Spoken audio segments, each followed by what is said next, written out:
అందరికీ నా యొక్క నమస్కారాలు తెలియజేసుకుంటున్నాను. ఈరోజు రక్తదానం చేసిన వాళ్ళ హీరోలందరికీ నా ప్రత్యేక ధన్యవాదాలు. అలాగే ఇలా మన ఝాన్సీ రాణి ఎలిజబెత్ రాణి గారు బ్లడ్ ఇవ్వడం చాలా సంతోషం.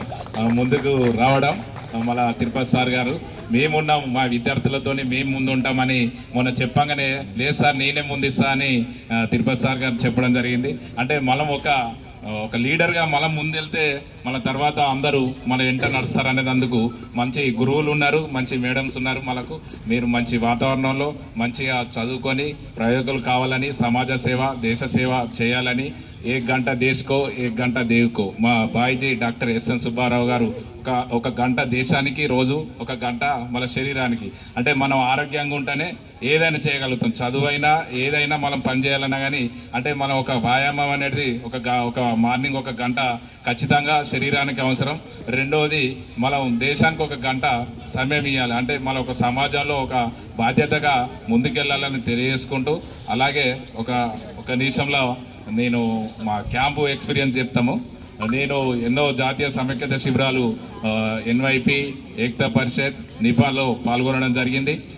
కింది స్థాయి నుంచి వెళ్ళి మీకు మొన్ననే చెప్పడం జరిగింది. నేను ఎన్ఎస్ఎస్ నుంచి వెళ్ళి నా లైఫ్ స్టార్ట్ అయింది. బయటికి వెళ్ళడం అంటే అవరి దాకా మీకు కరీంనగర్ దాటలేదు.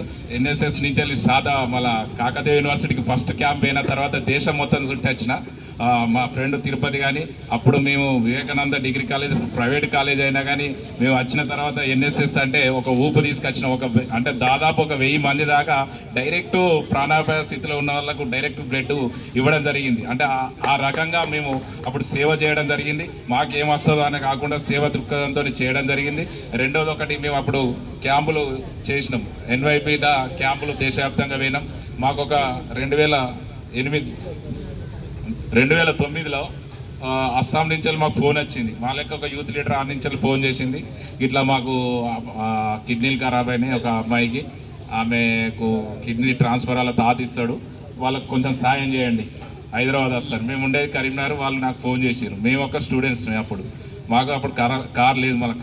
మా ఫ్రెండ్ గంగాధర్ క్యాంపర్, ఆయన ట్రావెల్స్ ఉంది, ఆయన ఫోన్ చేసి తిరుపతి, నేను మా ఫ్రెండ్ గంగాధర్ ముగ్గురం కలిసి, అప్పుడు మనం స్టూడెంట్సే కాబట్టి ఇంట్లో మనకు రైస్ ఉండే 50 కిలోల రైస్ ఆ కార్లు వేసుకొని నా యొక్క పర్సనల్గా 10,000 పర్సనల్గా నేను అప్పుడు వెజిటేబుల్స్ చేస్తూ అన్నట్టు తీసుకెళ్ళినప్పుడు మళ్ళీ ఖర్చుల కింద ఉంచుకుంటూ కూరగాయలు వండించి తీసుకెళ్తే కొన్ని ఖర్చులకు నేను 3 సంవత్సరాలు నేను ఇంట్లో ₹1 అడగలేదు. కూరగాయలు వండించిన డబ్బులతోని అందులో కొన్ని మిగిలించుకున్న డబ్బులతోని ఎంతోమంది యూత్ను తీసుకెళ్ళడం జరిగింది శిబిరాలకు.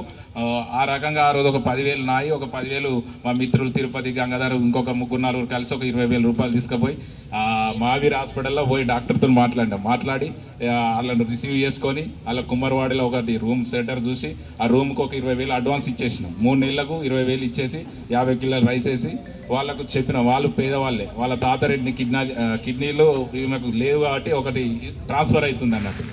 అది అయింది. డాక్టర్తో మాట్లాడినాం. అక్కడ మాకు ఫ్రెండ్స్ ఉంటే అక్కడ చెప్పినాం. 2 టైమ్స్ మేము వెళ్ళినాం. సక్సెస్ అయింది.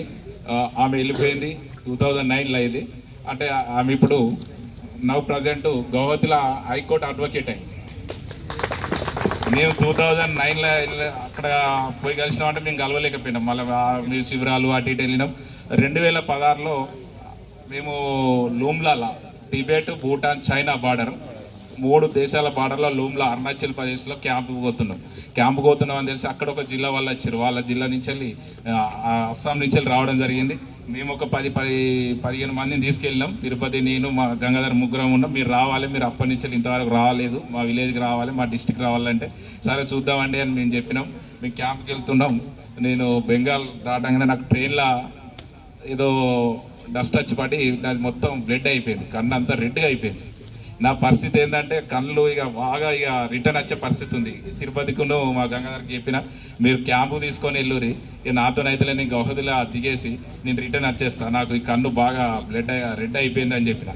వెంటనే ఆమెకు ఫోన్ చేసిన, ఇట్లా అయింది అని అంటే ఆమె వాళ్ళ ఇంటికి వెళ్ళిపోయింది. 600 కిలోమీటర్లు, జొనాయి డిస్టిక్ వాళ్ళది 600 కిలోమీటర్లు ఉంటాయి గౌహతి నుంచి. అయ్యో నేను ఇట్లా వెళ్ళిపోయినా భయ్యా అని చెప్పి ఆమె ఒక డాక్టర్కి చెప్పింది. మళ్ళీ మీరు హాస్పిటల్ వెళ్ళురు అంటే అక్కడ గవర్నమెంట్ హాస్పిటల్ గౌహతిలో అక్కడ చెప్పింది. మేము దిగంగా ట్రైన్ దిగుడుతోనే వాళ్ళు చెప్తే వాళ్ళు కార్ తీసుకొని వచ్చారు. మేము ట్రైన్ దిగుడుతోనే కార్ తీసుకొని వచ్చి రిసీవ్ చేసుకొని మమ్మల్ని హాస్పిటల్ తీసుకుపోయింది. హాస్పిటల్ తీసుకుపోయి నేను హాస్పిటల్లో చూపెట్టినాం. అక్కడ ఉన్న మేడం బెంగళూరు కర్ణాటక డాక్టర్, అక్కడ డాక్టర్ చేస్తుంది ఆ హాస్పిటల్లో, గౌహతి గవర్నమెంట్ హాస్పిటల్లో. ఆడికి వెళ్ళుడితోనే ఆమె తెలుగులో మాట్లాడుతాను. నాకు కొంచెం అచ్చిరాని ఇప్పటికప్పటికి ఇంగ్లీష్ ఉండి కొంచెం హిందీలో మాట్లాడితే అట్లే ఆ రకంగా అన్ని క్యాంపులు చేసి వచ్చినాం. ఆడ నేను పోయినాక ఇట్లా ఆమె పరిచయం అయింది. అరే మా ఫ్రెండ్ చేసిందండి డాక్టర్ అంటది. మీరు తెలంగాణ నుంచి వచ్చారు, ఈమె అస్సాము, మీకెట్లా పరిచయం అండి అని తెలుగులో అడిగింది. తెలుగులో అడిగినాక ఇట్లా అయినాక ఆమె మెడిసిన్ రాసి ఇచ్చింది. లేదండి మేము బయట తీసుకుందాం అంటే లేదని ఆమెనే సొంతంగా మెడిసిన్ తెప్పించి డ్రాప్స్ ఇచ్చింది. విత్ ఇన్ 1 డేలో క్యూర్ అయింది. నాకు క్యూర్ అయింది. ఆ క్యాంపుకి వెళ్ళినాం. దాదాపు 30 గంటల జర్నీ అయింది. 350 కిలోమీటర్లు మొత్తం హిల్స్ ఎక్కాలి. 350 కిలోమీటర్లు హిల్స్ ఎక్కిన కొద్ది ఎత్తైన పీఠం, అది టిబెట్ కదా, ఆ బార్డర్లో మనం క్యాంప్ చేసినాం. -5 డిగ్రీస్లో క్యాంప్ చేసినాం. అంటే ఇక అదంతా చలి ఉన్నది. అక్కడికైనా క్యాంప్ చేసి మొత్తం అక్కడ ఒక ప్రజలలో చైతన్యం వచ్చింది. మనమంతా భారతీయులు ఇన్ని రాష్ట్రాల నుంచి వచ్చారనేది వచ్చింది. ఆ క్యాంప్ అయిపోయినాక మేము రిటర్న్ కావాలి. ఈ రిటర్న్ అవుట్లో ఒక ముగ్గురం ఆగినాం. అప్పుడు నాతో ఉన్న గంగాధర్, మా తిరుపతి, నేను. వాళ్ళు మీరు ఖచ్చితంగా మా జిల్లాకు రావాలి, అప్పుడు మీరు సహాయపడ్డారు, మాకు కిడ్నీ ట్రాన్స్ఫర్లో మీరు ఎంతో సహాయం చేశారు సార్, మీరు రావాలని వాళ్ళంతా వచ్చి మమ్మల్ని తీసుకుపోయారు. జోనాయి తీసుకుపోయారు. వీళ్ళని మిగతా వాళ్ళని 12 మందిని మేము ట్రైన్ ఎక్కించి పంపించాం. మా రిజర్వేషన్ ఉన్నాం కదా, వాళ్ళు 12 మంది వెళ్ళిపోయారు రిటర్న్. మేము ముగ్గురం పోయినాం. జోనాయి రైల్వే స్టేషన్లో దిగినాం. జోనాయి రైల్వే స్టేషన్లో దిగుడుతోనే మాకు ఒక 30-40 మంది స్వాగతం పలికిరు. యూత్ అంతా, మహిళలు, మన వీళ్ళంతా వచ్చి, యూత్ అంతా వచ్చి స్వాగతం పలికిరు. వాళ్ళ ట్రెడిషనల్గా దండలు, షాల్వలు అన్నీ తీసుకొచ్చి స్వాగతం పలకడం జరిగింది. అంటే మేము చేసిన సాయాన్ని మేము 2009లో చేస్తే 2016లో మేము అనుకోకుండా మళ్ళీ అటు వెళ్తే మమ్మల్ని ఇంటికి తీసుకెళ్ళి ఒక 10 రోజులు అక్కడనే సమ్మర్లో వెళ్ళినాం. మేము ఏప్రిల్ అయింది క్యాంపు. ఏప్రిల్ అంటే మనకి ఇక్కడ మంచి ఎండలు, ఇప్పుడు ఇదే సీజన్. అక్కడ ఏంటంటే కూల్గా మంచిగా వర్షం పడుతుంది, మంచిగా ఉంటుంది వాతావరణం.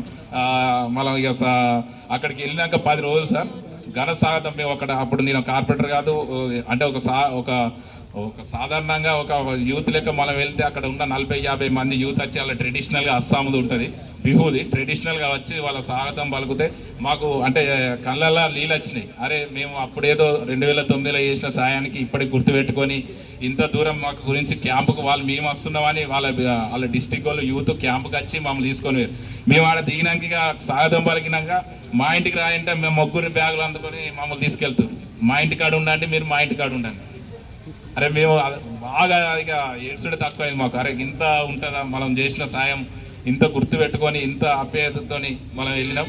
మేము ఇక ఒకరోజు ఒకళ్ళ ఇంటికాడ టిఫిన్, ఒకళ్ళ ఇంటికాడ మధ్యాహ్న భోజనం, ఒకళ్ళ ఇంటికాడ డిన్నర్, అట్లా 10 రోజులు తిరిగినా కానీ అక్కడ మాకు సరిపోలే టైం. వాళ్ళకు అంతా స్వాగతం పలికిరు. అంటే మనం ఒక సాయం చేస్తే మనం చేసే సాయం ఎప్పటికైనా పనిచేస్తుంది అనేది చిన్న ఉదాహరణ. ఇట్లాంటివి ఎన్నో ఉన్నాయి కానీ మనకు సమయం లేదు, ఇది మీకు వివరించాలని చెప్పడం జరిగింది. అందరూ సమాజ సేవలో ముందుండి మంచి భవిష్యత్తులో మీరు ఎంచుకున్న లక్ష్యాలలో సాధించాలని, మీరు ఏ రంగంలో ఎంచుకున్నారో ఆ రంగంలో ఖచ్చితంగా మీరు ఆ భగవంతుని ఆశీర్వాదంతో సాధించగలగాలని ఇక్కడ ఈ క్యాంపు అవకాశం ఇచ్చినందుకు మీ అందరికీ, మన SRR ప్రిన్సిపాల్ గారికి, మన NSS POలకు అందరికీ నా యొక్క హృదయపూర్వక నా డివిజన్ ప్రజల తరఫున ధన్యవాదాలు తెలియజేసుకుంటూ మీరు భవిష్యత్తులో మంచి రంగాల్లో రాణించాలని ఆ భగవంతుని ఆశీర్వాదం మరొకసారి కోరుకుంటూ జై హింద్, బోలో భారత్ మాతాకి జై.